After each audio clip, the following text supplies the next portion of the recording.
Como são os serviços públicos na China, transporte, saúde, educação? Você falou em saúde. Como é o acesso dos chineses à saúde? A saúde na China ela era pública como o SUS até as reformas do Deng Xiaoping. Ele privatizou muita coisa, inclusive a educação. E hoje o Xi Jinping está num movimento de estatizar muita coisa de novo, inclusive a saúde.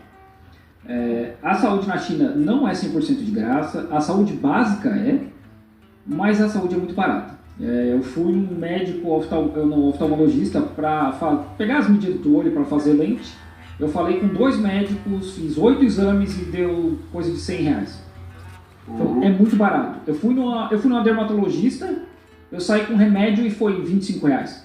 Já com remédio e a consulta, sabe? Então é muito barato. Eu fui numa dermatologista, eu saí com remédio e foi R$25. Já com remédio e a consulta. Mas a diferença para o estrangeiro e o chinês, como é que você, em função de ser brasileiro... Porque aqui eu sou tratado nesse sentido como se eu fosse um chinês. Eu vou, sem problema nenhum, eu sou tratado como seria tratado um chinês. Né? Não tem discriminação nenhuma. Em relação ao transporte público, há também grandes inovações na China, porque está se transitando muito pelo país com trens de alta velocidade, né? Você já percebeu isso também? Já pôde desfrutar disso aí? Já. Todas as cidades acima de 500 mil habitantes têm trem-bala. Eu falei, a minha cidade tem 4,5 milhões de habitantes. Dá para ir daqui até a divisa da China com o Afeganistão de trem-bala, deve dar umas 40 horas. São trens aí de 300, 400 km por hora, né? A nova linha de Guangzhou até Beijing são mais de 2.000 km em 7 horas. São, na média, 350 km por hora. Além disso, tem metrôs que conectam cidades, né? Não é uma cidade só. O metrô sai de uma cidade para outra a 120 km por hora, que é o que acontece aqui de Guangzhou para Shenzhen. Ou no caso de Shanghai, que conecta a cidade de Shanghai a 2 outros estados, porque é muita gente naquela região, várias fábricas, e assim, o transporte público é extremamente eficiente. Em cidades como Guangzhou, Shenzhen, Shanghai, Beijing, tem ônibus, tem metrô, ou tem ferryboat, no caso aqui da minha cidade, de Zhongshan, né, que vai para qualquer lugar, vai até para Hong Kong, Macau. Tem bicicleta de aluguel pelo país inteiro e é muito barato.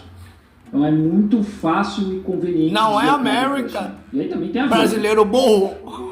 O que te inquieta mais quando você olha, por exemplo, a China hoje e você vem ao Brasil? De diferenças. O que você fala assim? Por que no Brasil as coisas não funcionam dessa forma?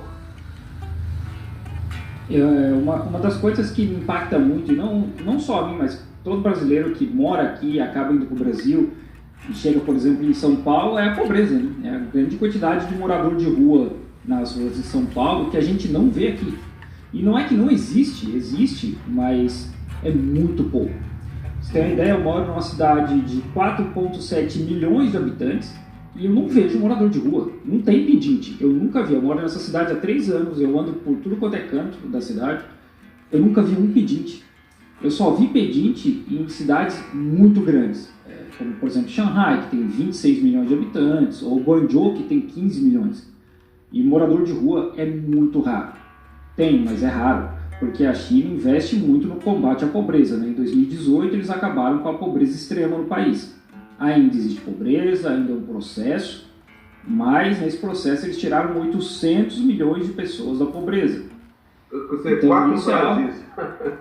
Basicamente isso. Isso é uma coisa que impacta muito, até porque isso reflete na segurança. Aqui na China, a gente pode deixar a porta de casa, esquecer a porta de casa aberta, pode sair com o celular na rua, com o que for, e zero medo. Pode voltar para casa a qualquer hora do dia e da noite e ter zero medo de que algo vai acontecer.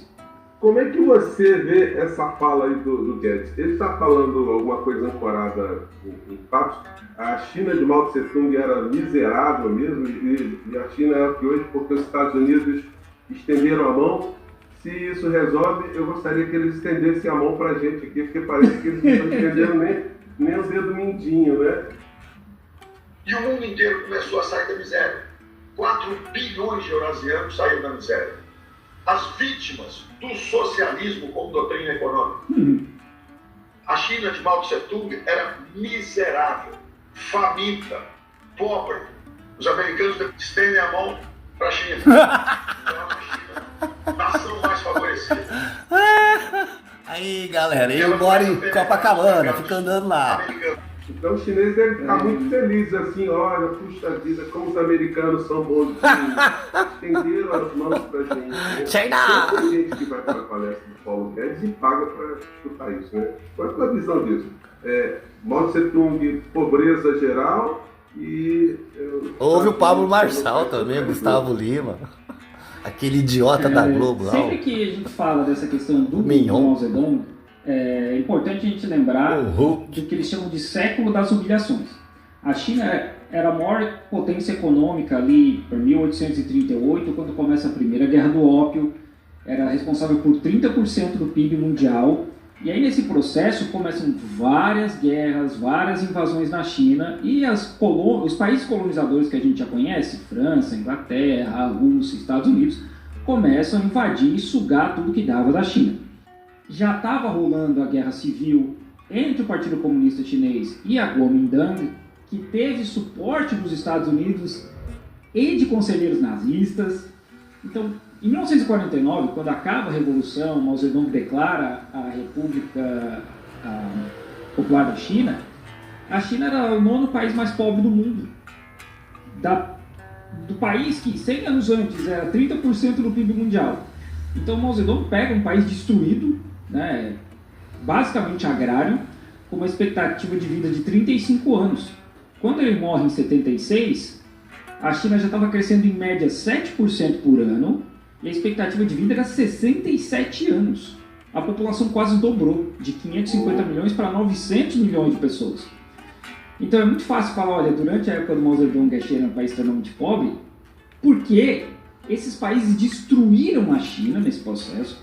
Os Estados Unidos, desde o dia 1 da República Popular da China, embarga a China. Esses embargos só vão começar a ser retirados em 72. Então é muito fácil falar que os Estados Unidos estendeu a mão. Claro, porque anteriormente eles estavam embargando a China. A China não podia negociar com outros países que negociavam em dólar. Que começa aquele processo da dolarização do mundo, de todo mundo, né, deles usar. Então, assim, o que o Paulo Guedes faz é ser, assim, desculpa a ofensa, mas é ser mau caráter, né? Porque não é verdade. A China Paulo Guedes é um mau caráter. Com o Mao Zedong. E, obviamente, quando eles tiram esses embargos, a China sai negociando com o mundo inteiro, catapulta a economia, que vem aí as reformas de abertura do Deng Xiaoping, nos anos 80 já, né?